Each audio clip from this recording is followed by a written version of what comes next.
I mean, you talk about branding, right? And that's something that you excellent at it. Is that something you've always, is it come natural to you? Or do you put a lot of thought into whether it's wearing certain shirts at press conferences or all that stuff? I mean, you're one of the best, if not the best in the country at understanding branding. Where did that start? A couple places, Pat. It's interesting because on my mother's side of the family, her brother and her father were really big in Pepsi. And obviously, if you own a Pepsi plant, branding becomes really important, especially if if your individual Pepsi plant creates a new water type drink. So her side of the family, meaning my mom's, really into marketing because of Pepsi, obviously. And then my dad, when I was growing up, 4th, 5th grade, and he was coaching at the University of Minnesota, they had a pregame warm-up, unicycle, spin the ball. That sold Williams Arena out, but everywhere we went, in the trunk of our car was Golden Gopher T-shirts.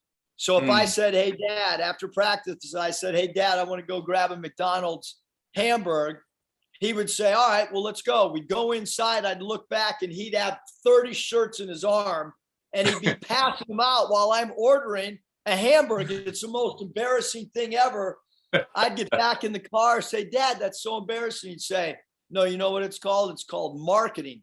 Those are human billboards. They're all going to wear that Golden Gopher men's basketball shirt. And everywhere we went, he had the trunk. Every time I looked in the trunk, it was full of T-shirts. So I think, I was raised in a household that marketing was really important. And it's interesting, Pat, Charlie Finley, who owned the Oakland A's and was way ahead of his time with all the A's uniforms and what they did from a branding standpoint. Charlie Finley wanted to hire my dad so bad to coach the Memphis Tams, who he owned in the ABA. And it was all because of, Charlie Finley thought my dad was a great marketer. I don't think it was his basketball. It was he wanted the guy to promote like he did at the University of Minnesota. Well, it helped. I mean, it's no doubt how important that is. And the thing that I appreciate is from day one, you got it. You understood.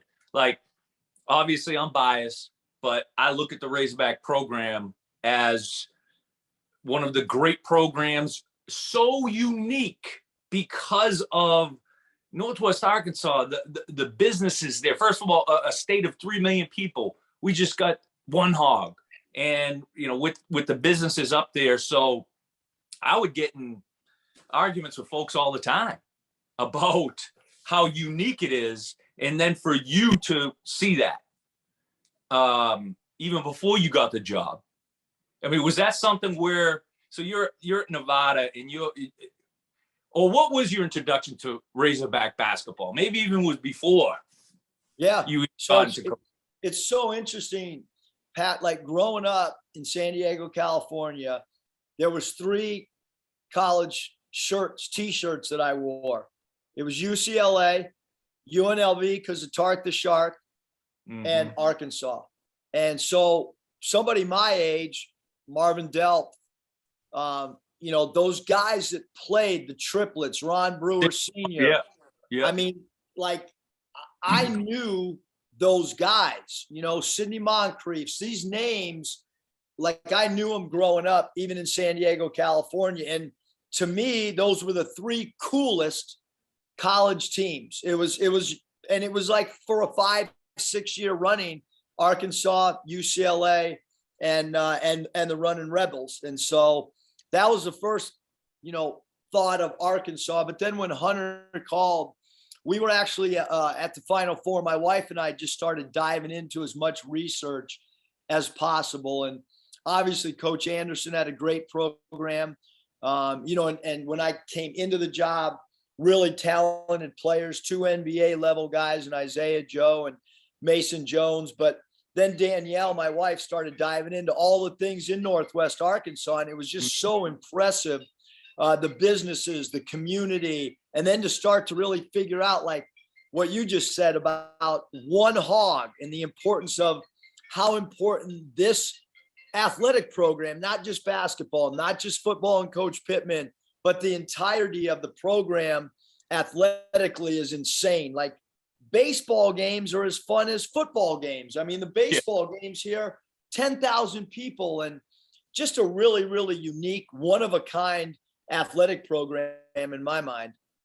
So, Coach, I heard your phone ringing. I don't want to keep you if that was another recruit. Okay, if that was another guy. I'm done recruiting right now. I'm on pause. So take me. I think your quote, and correct me if I'm wrong, was something after you guys playing the Elite Eight game. You're flying home, and you had said something to the effect of, "I'm already planning for next year."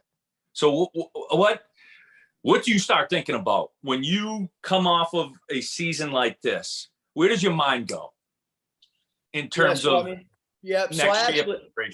I actually said that, Pat, like on the podium after we lost. Somebody had asked a question, and I basically said, "Hey, I'm turning the page right now to next year because when you make an Elite Eight or a Final Four or Sweet 16, you're already behind the transfer game, because you're so immersed in try, like, how do we beat Gonzaga? Like that's what you're thinking. But while you're watching Gonzaga and doing prep, you got to be on the phone because people are already in the portal. And so I wish the rules were a little bit different, to be honest, Pat. I wish that nobody could go in the portal until after the semester ended. Because I think that, one, academically, it would keep college players a little bit more focused. And two, I think it would give coaching staffs a little bit of a pause and the current players on their team a little bit of a pause. And there would not be so many emotional decisions by the players and people recruiting in the portal. I think there's got to be a little bit of a pause, but there's not. Right now, it's just this constant rush or this constant sprint right when the season ends. And it's tough, you know what I mean? Because you end the season and now you're right into as an important recruiting time frame as ever, and probably the most intense 1 month recruiting period that we have over the course of the year.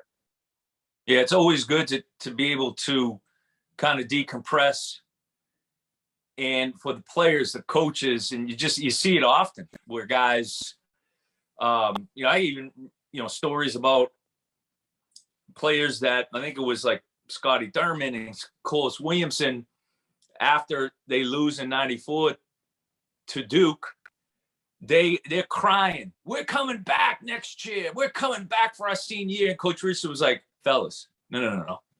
If you can go to the NBA, you go to the NBA." Like, it's all those emotional decisions, which you're dealing with too. Like, so how do you, you've had to have these conversations with players before. How do you help them through the process of, should I enter the NBA draft? And it's great now where they can go and learn more about it, like Jay Will is doing. So, that stuff's unbelievable. But what's your advice, and how do you guide them through that process? Yeah, I think it's interesting, Pat, like each player or his inner circle or his family, like there's a different role with the coaching staff depending on the player. Some players want, hey, tell me exactly where you think I am. Some players include you maybe in an agent process. And, so I think it just kind of depends on the individual or the individual's family or the individual's inner circle. And, I do think that our staff's a little bit unique with myself and Coach Keith Smart and even Anthony Ruda, who coached in the G League. But, sometimes players might say, "Hey, I just want to go to the draft, even if I do have a year." And I think it's a little unique too for some of the players, because it's across the country right now, these guys that have an extra COVID year. Right. There's no reason as a player to stress out over this time frame if you're in that COVID year. It's like, hey, you know what? if like Jalen Tate and Justin Smith last year, like their college careers were over, but they got this extra COVID year. And so the conversation was really quick and easy with those guys. Hey, do you want this pandemic rule where you can come back, or do you guys want to start your pro career? And it was easy for both of them. They wanted to go pro. But I think 12 months later, maybe they have a little bit different perspective now than they did at that time. And so you've got to try to educate players if they want to, hear, Pat, guys say, hey, I just want to go to Europe. If I can't make the NBA, well, okay, where are you going to go in Europe? Does that country pay on time? Does that country pay at all? What would be the pay? And by the way, a lot of those teams overseas are going broke or bankrupt because of the pandemic, and there was no crowds. Yeah. So there's a lot of factors that go into these decisions. And we feel like we have a staff that's really experienced in that. Sometimes it's utilized and other times, like I said, players just want to take that next move in their career, which there's no right or wrong answer, because really you only find out over time. And that's coach. That's what I was going to say. My experience, I mean, it was, I just, there's no regrets, but looking back at different things that I could have done, just leaning on people who understood the process. It's gotten a lot better to where it was 25 years ago, where I didn't know, there wasn't as much information. It wasn't, it was a lot different. So I think it's better now. But like you said, I mean, when you go overseas, I went to Denmark, coach, play overseas. They gave me a bicycle. True story. I rode a bicycle to practice in games.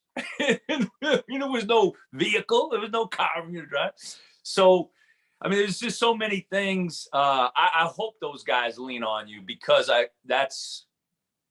frankly, that's one of the great advantages that you have, is understanding that game.